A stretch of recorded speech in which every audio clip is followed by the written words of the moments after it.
Welcome back to Movies TV Mad. You can follow me on Twitter at Movies TV Mad and on Instagram and on Threads at Movies TV Mad X.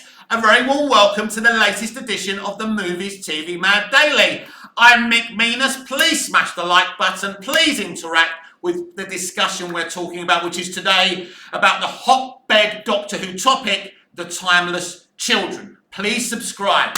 Please get involved, because I really enjoy doing these videos. I love entertainment. Entertainment is my life.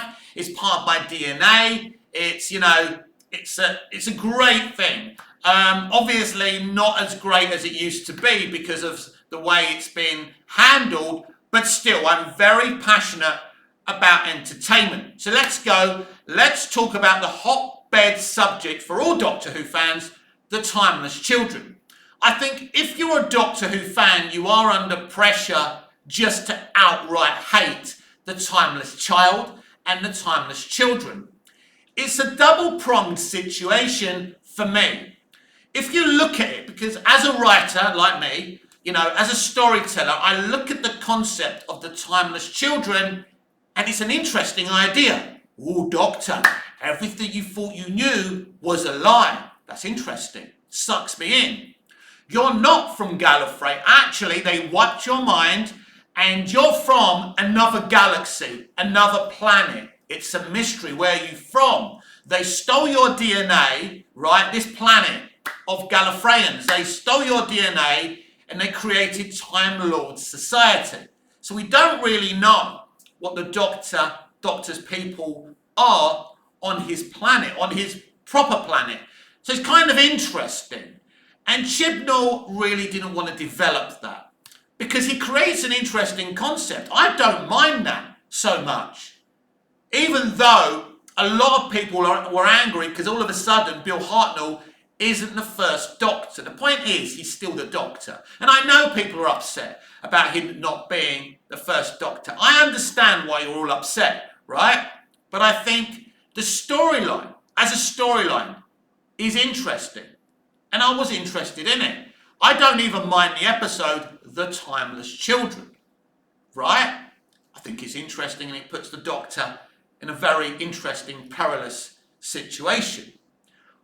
But here's the thing. Chris Chibnal didn't create The Timeless Children, Timeless Child, to create a great epic story, even though it's interesting if he actually went with it, right? He wanted to go back in time and create the diversity in Doctor Who's past that was never there in the 60s, 70s and 80s. That's why it was done. I believe you can't change the past because no one really has a time machine, a DeLorean, that's a time machine, or a TARDIS, right? The greatest vessel in the galaxy, in the universe, right? We can't go back in time and change the past. Leave Doctor Who's past alone. Leave James Bond's past alone. Leave the great IP's past alone. If you want to make changes to these things, but still have entertaining product, do something for its future. Chris Chibnal already cast the first female Doctor.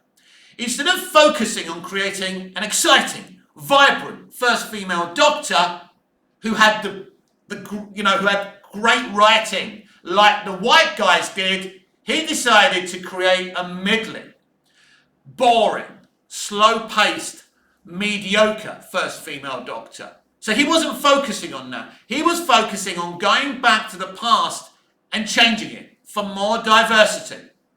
He cast a female Doctor and didn't focus on making her the best female Doctor. I certainly have not got any issue with a female Doctor or a black Doctor or whatever else.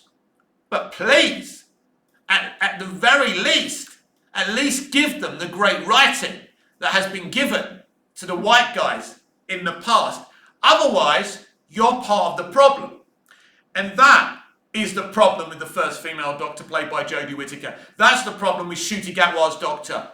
These two diverse Doctors come from the most boring, uninspiring eras in Doctor Who history. I've said it before. So the Timeless Children could have been a very, very interesting idea. It could have been as epic as the Time War or River Song of things like that, kind of mystery box kind of storylines.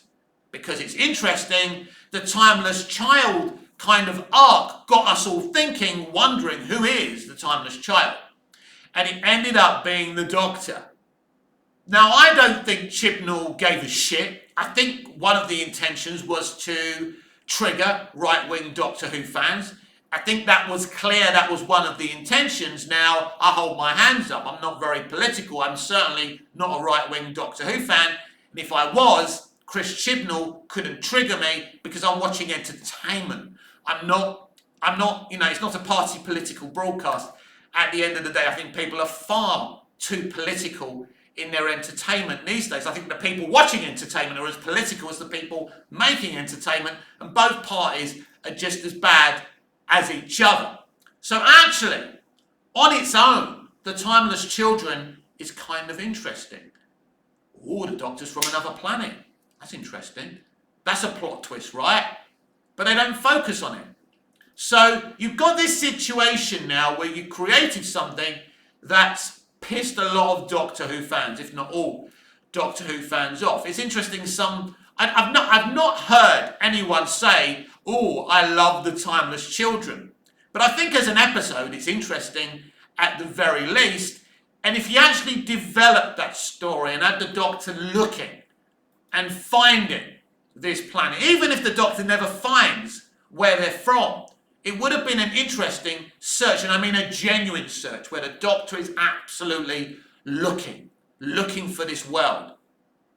And what he has the Doctor doing in Jodie's era is getting that thing with the information in it and hiding it under the TARDIS and telling the TARDIS that, they should never have access to this information. It's another way of saying, we don't really want to deal with this because we didn't really open up this storyline for a narrative point of view, but just to go back and fix diversity and have more diverse Doctors. So let me ask you this.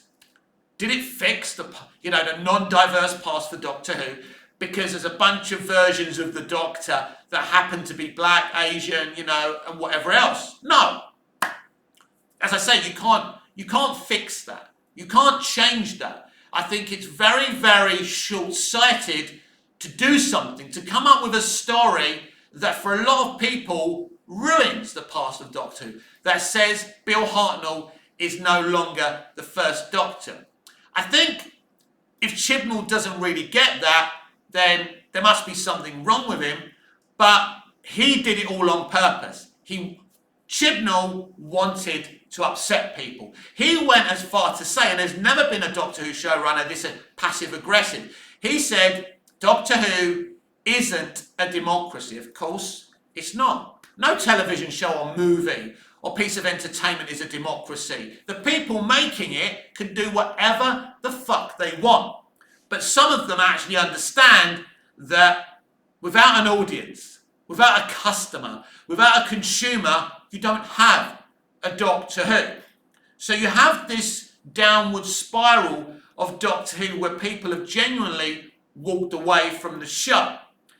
Now, if you look at Russell T Davies and what he did, he took a cult show and he put it on the world stage and he made it a mainstream show. Russell T Davies' 5-year original journey of Doctor Who was outstanding, and I loved what Moffat did as well. RTD was about making it mainstream and bringing it kicking and screaming for a modern audience. And Moffat was about, look, I don't give a shit about any of that. I want to tell my Doctor Who stories, and if you want to watch them, you can. So clearly there's a little bit of a fall in numbers from RTD to Moffat because of that mentality. I still don't think Moffat did anything kind of wrong. I think he told the stories he wanted to tell. And I mostly enjoyed what he did, especially on rewatch. The Moffat era actually gets better and better the more you watch it, as far as I'm concerned. And what happened with Capaldi? I don't think the Capaldi stories were bad or Moffat did anything bad with Capaldi. I think younger audiences, especially young females, left because he cast an older gentleman, which they didn't like. They were used to these good-looking younger doctors, and all of a sudden they had an older Doctor and they didn't like that. Whether you agree with that or not, young people want to see young, vibrant, performers playing this role, because that's what they've been fed on ever since 2005. Even Eccleston was in his 40s or whatever. He looked young, he looked vibrant. We're not going to try and say that Eccleston is a good-looking dude, but he had this great screen presence, and he was an alpha male doctor, as was Tennant. Smith wasn't an alpha male doctor, but he was a very brilliant doctor. I love Capaldi's Doctor. I think it's great. And although he wasn't for everyone, people were still coming in. Not as many as before. And that was the problem again, because Moffat didn't give a shit about any of that. Moffat just did whatever he wanted to do. I think he's the Zack Snyder of Doctor Who, where he will just do his thing and he doesn't really care whether the show's making money or not. And credit to him for just telling his stories and not concerning himself with any of that. So I don't believe the Moffat era is part of the downfall of Doctor Who. But the Chibnal era obviously is the elephant in the room. And RTD2 is a reaction of the Chibnal era. RTD has come in very angry about the treatment of his friend Chris Chibnal. But this is art, my friend. It's show business, right? It's not show friends. Me as a fan cannot concern myself about Chris Chibnall's feelings. I can only give an honest critique of what I see. And my issue with the Chibnall era wasn't that Jodie was cast, wasn't that she's female. My issue was it was a very middling, bland era. Definitely, one thing I will say about Chris Chibnall, at least he had a vision. At least he had a plan. Now, it may not be a plan that a lot of people liked, but the RTD2 era doesn't have a plan. It doesn't have a plan for Shoot His Doctor. There is no plan. And the problem is, when you get into bed with Disney, you see what happens. All of a sudden, we can't have a traditional 60th anniversary special because Disney don't think Doctor Who's past should be celebrated because it's problematic. All of a sudden, the sonic screwdriver can't be a long thing in case kids poke each other's eyes out. It's never happened before, but never mind, Disney. We've now got, basically, we've got like, remember Ziggy in Quantum Leap? That's what the sonic screwdriver is. It's pants. It isn't a screwdriver at the end of the day. Nothing like it. But never mind. There you go. So, what you get is, you get a first season of RTD2 that's nothing. There's nothing there. There's no plan. There's no point to it. As I've said in another video, you can't even critique RTD2 because it's not there to be entertaining, to be critiqued. It's nothing. And RTD2 is an amalgamation of an angry Russell T Davies coming back to Doctor Who and Disney basically being able to say, we don't want you to do that, we don't want you to do that, do this. And that's what RTD2 is. I don't think if RTD was running Doctor Who again without Disney, we would have had as many problems. I think that RTD would have came with a plan. Maybe. But then I'm not even sure how badly he wanted to come back. But as he said at the Doctor Who concert, he didn't want to let Doctor Who go. In other words, he didn't want some independent figure coming in to revitalise Doctor Who. And that's also an issue. So going forward, I forgot we were talking about the Timeless Children for a minute there, but it all kind of is part of what's going on. What do you do with it now? As we get different showrunners where people refuse to come back and watch it because of the Timeless Children, what do? You have two choices, as I said before. Before I even knew what RTD was going to do when he came back, there's two things you can do. You can expand on it, you can develop it. RTD, apart from, a rant from the 14th Doctor about, Flux, has done nothing with the Timeless Children.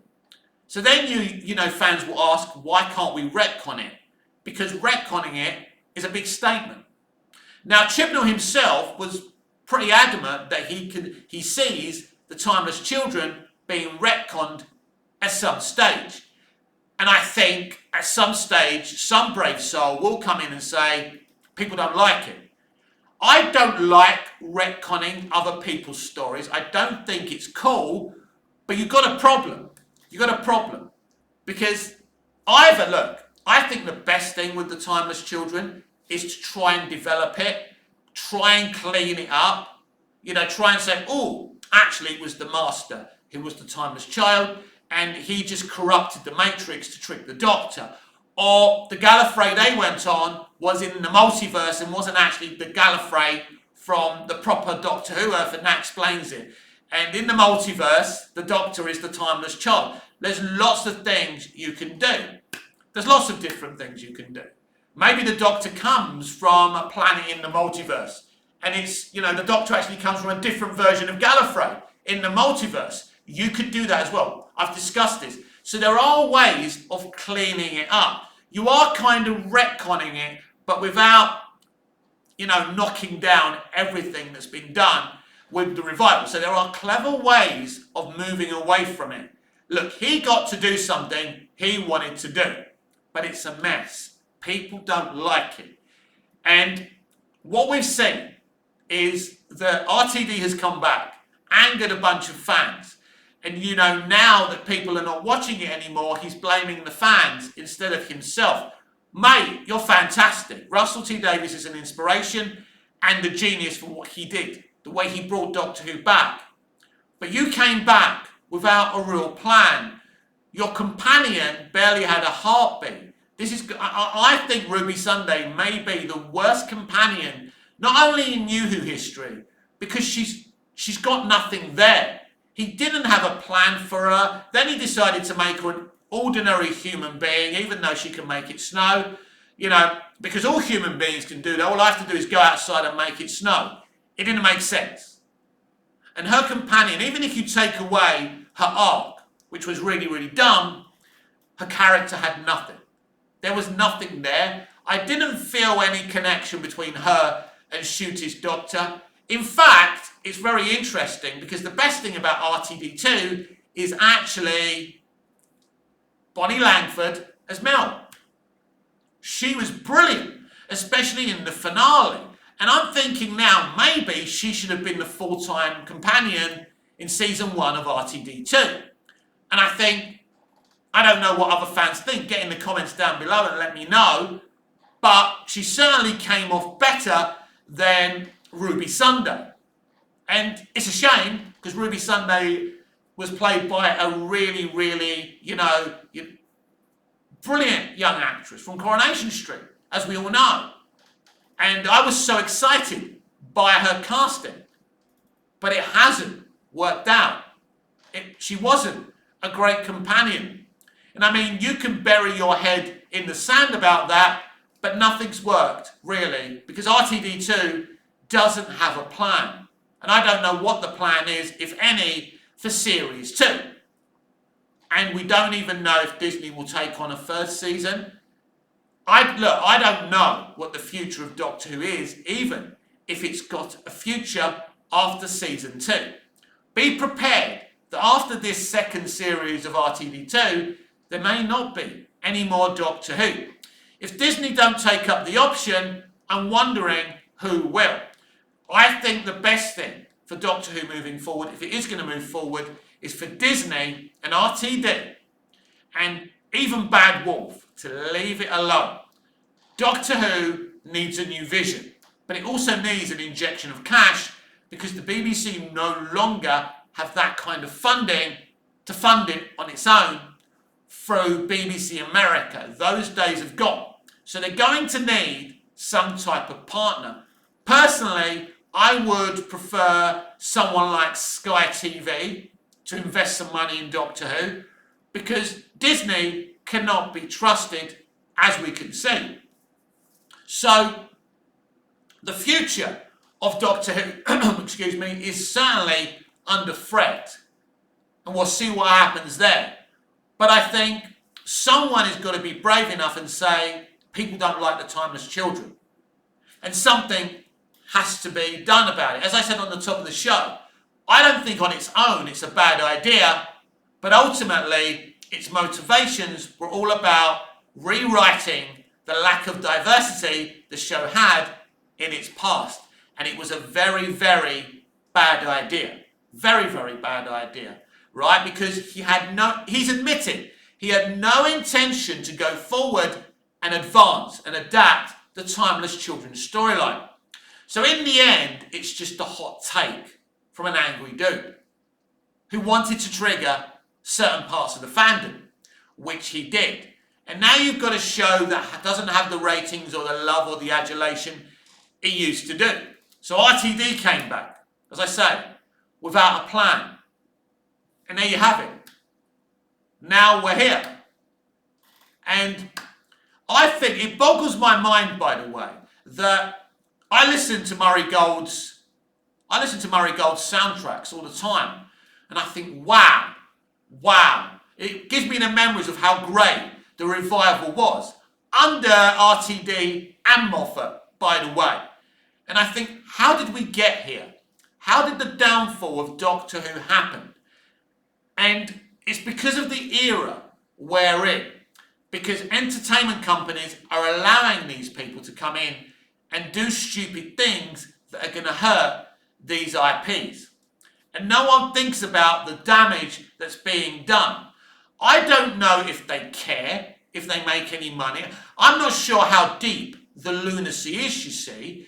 If they actually want to damage these IPs or do they care, I don't know where we are in the entertainment industry with the type of people running entertainment. But surely, someone must have said, when Chibnal went to the BBC to get the Timeless Children okay, surely someone in that office, in that boardroom said, Chris, no mate, you can't do this. And I'm sure he threatened to quit. So they had to go with him. And he had the power and influence of RTD and support of RTD behind him. That's probably what got the Timeless Children signed off on. That's what I think anyway. But once you do something like that, and people knew this was coming, the leaks about the Timeless Children, I heard about them about a year before the Timeless Children actually aired. And I think it was the same for most of us who spend a lot of time on the internet. So someone is going to have to red pill the Timeless Children. And isn't it interesting, as I've mentioned many, many times, RTD was more than fine about retconning Donna Noble's epic, tragic ending with the Doctor. Brilliant, beautiful, tragic ending. He retconned that in a stupid way. He was happy to do that, and I've mentioned this so many times, and I'm not happy that he retconned that. But he's not happy to retcon the Timeless Children. Why? Because he doesn't mind retconning Donna's story, because RTD is about happy, clappy endings. But you don't create a tragic ending like that, then retcon it, especially in the dumb, stupid, half-assed way that he did. But the fact that he was happy to retcon something so amazing, but he's not happy to retcon the Timeless Children, says where we are, not just with Doctor Who today, but in the entertainment industry. Because if you're willing to retcon one thing, why aren't you willing, for the health of Doctor Who's future, why aren't you willing to retcon the other thing? It's just pure hubris and stubbornness. And the only way that this will ever be fixed in terms of the Timeless Children is with new leadership that has no connection to RTD and the rest of them. But RTD has a stranglehold on Doctor Who. And the big question for Doctor Who's future, and if you want the Timeless Children retconned, is will RTD release his stranglehold on Doctor Who? And that's a big question. I don't know the answer. I don't know the answer for that, because does he want to let go of Doctor Who? Finally. I don't know. I don't think he's in a place right now where he's ready to let go. And that's what has to happen to save Doctor Who. New people have to come in, and Chibnal, Moffat and RTD can't be around. It has to be totally independent of their influence to save Doctor Who and retcon the Timeless Children. The ideas I've given you about how I would retcon the Timeless Children, that's the kind of options I would look at. Because very quick, very easy, we quickly move on, right? And we set things back the way they were. Because it's clear from the amount of people I talk to that most people want the Timeless Children retconned. And it's not just right-wing Doctor Who fans. And that's where we are with that. You have to go with the majority because the fans are the ones who can make or break you. Right now, the fans are saying, no, we don't want this. We don't want RTD2 and we don't want the Timeless Children. But they're saying, fuck you, it's not up to you, we don't care if you go away, we'll get new diverse fans and viewers. Well, you haven't done that. What about the lies about all these under 30s, brand new under 30s viewers coming in to watch Doctor Who? Blatant lie. Most of the viewers have been traditional Doctor Who fans, hate watching. And that's why the viewers have been so low. And they got lower and lower and lower as time went on. They're lucky they even got the viewers they did. But the BBC and RTD lying, the under 30s came in. They said, oh, we're very happy. We don't mind about how many people watched it. We're happy that people under 30 watched it. And I'm online all the time. And I didn't see one young person talking about Doctor Who. So maybe there's like 5% of under 30s watching it, 1%, 2%. But there's no evidence of this, by the way. So I don't know where they pulled, what orifice they pulled out that under 30s were watching Doctor Who. But they had to say something. They had to defend their position and say that they were successful. That was the plan. They wanted under 30s to come in and watch it. Well, they didn't. They didn't. They had the actor from Sex Education, Netflix Sex Education, one of the most popular dramas ever to be made for a young, modern-day contemporary audience. And they couldn't bring that audience in. You know, Ncuti Gatwa, playing Ncuti Gatwa in Sex Education, basically, he's not really playing himself, but he really is. If he did that for Doctor Who, I think his Doctor would be very successful. Unfortunately, RTD has got him playing Eccleston and Tennant, all the emotions and the big statements. And it doesn't work because he doesn't have the acting chops of Eccleston, Tennant, Smith and Capaldi. Sorry, Ncuti, but you don't. And if they wanted a diverse actor with those chops, maybe they should have got in Idris Elba or someone of that ilk. People would have watched Idris Elba as the Doctor, and even the people who say we don't want a black Doctor wouldn't have given a shit. I've been clear from the beginning. The Doctor can literally regenerate into any humanoid form, right? They're the rules, so it isn't a big deal. You can't suddenly say, well, the Doctor can't be black, when clearly the Doctor can regenerate into any humanoid form. It's not even an issue as far as I'm concerned. The issue is the quality of the work, and it hasn't been great. And they knew with the Timeless Children the reaction they were going to get. But first of all, as I say, RTD, Bad Wolf, Tranter, you know, all of them. And I like all those people, very talented people, but they have to go from Doctor Who. Disney, all of them have to go. But I just don't know if Doctor Who will survive past season 2. I believe that, it's interesting actually, they're calling it season 1 and 2, in a way of kind of, you know, subtracting away from the rest of it. But maybe that's a good thing for the rest of Doctor Who, from Capaldi going backwards. I don't know. I would say right now that season 2 of Doctor Who will be the final ever season of Doctor Who. So people like me who are 51 years old may never see any brand new Doctor Who again, which is very sad because someone like me who's a storyteller has got great ideas for Doctor Who. I think I can change it, and I've spoken about how. One of the things I haven't mentioned, I don't think, is what I would do with Christmas episodes. And if I have mentioned this and I'm being boring, sorry. But my idea for Christmas episodes would be to give the show a great season finale and then delve into the multiverse and give celebrity versions of the Doctor once a year on a Christmas. There are a load of ways to revitalise Doctor Who, but it ain't going to happen under this leadership.